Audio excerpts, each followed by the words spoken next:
This is the future. Before we begin, I would like to apologize to all the chat who have tuned in on my recent Twitch stream.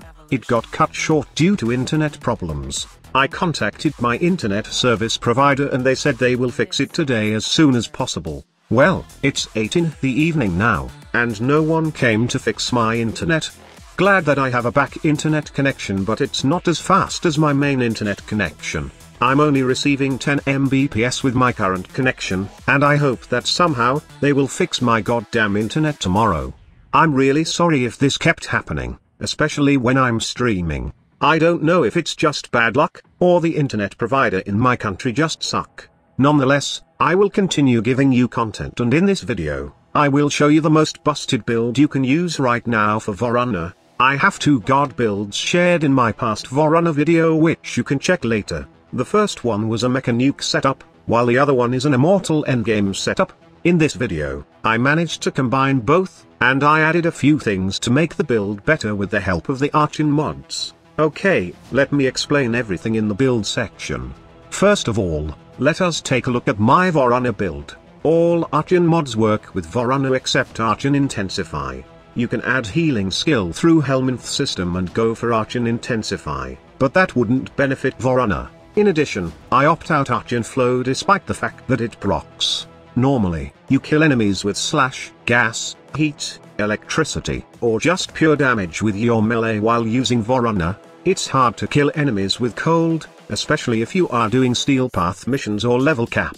Archon Flow does proc, but it's mediocre for Voruna since we have a setup already that allows us to gain constant energy with the help of Equilibrium. Remember that each kill with melee has a chance to drop health orbs at a 100% rate, and honestly, Archon Stretch is also optional. If you don't mind wasting Forma, then just slap Archon Stretch in your build.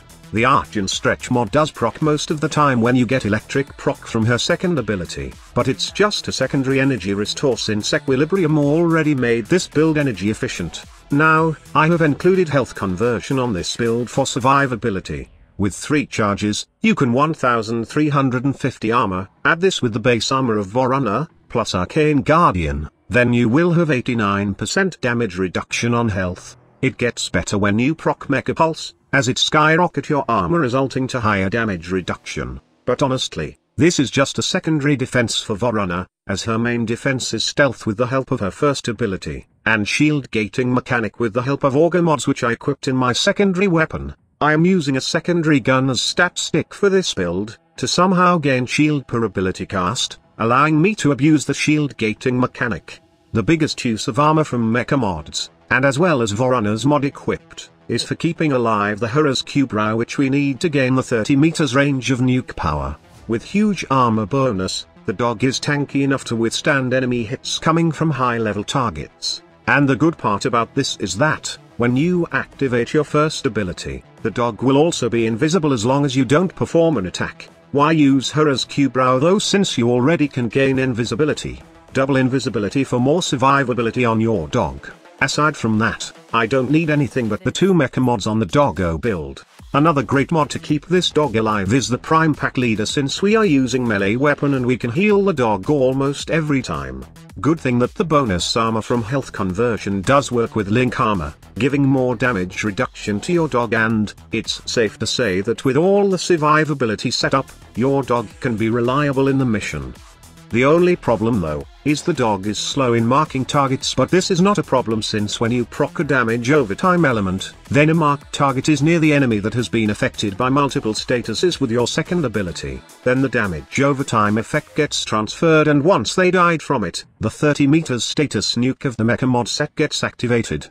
Another great thing about this Archon Mecha Voruna build is that her first ability does synergy well with the mecha mod set. Shroud of Dyna gives you a buff wherein you can inflict bleed after landing a melee hit. We all know that this is also a good positioning ability, and when you are away from enemy line of sight, then you get a better view on where the marked mecha set enemy is. When you target this, and manage to land and inflict bleed from first ability, then you will trigger the bleed area of effect nuke for the mecha mod set, which is pretty insane in terms of killing multiple enemies in seconds. Honestly, this is the most fun nuking setup I can recommend for Voruna.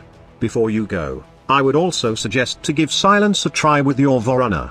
Replace her 4th ability since we will not use this in this setup. Silence is the key to making your life easier in Steel Path since it hinders Iximus units from casting any abilities. This also works with acolytes, and you are 100% guaranteed that you will not have any problem with violence and malice, or any acolytes. They will attack, but they will not use any abilities, and sometimes they are dumb enough to just sit in one place and wait for the time they die.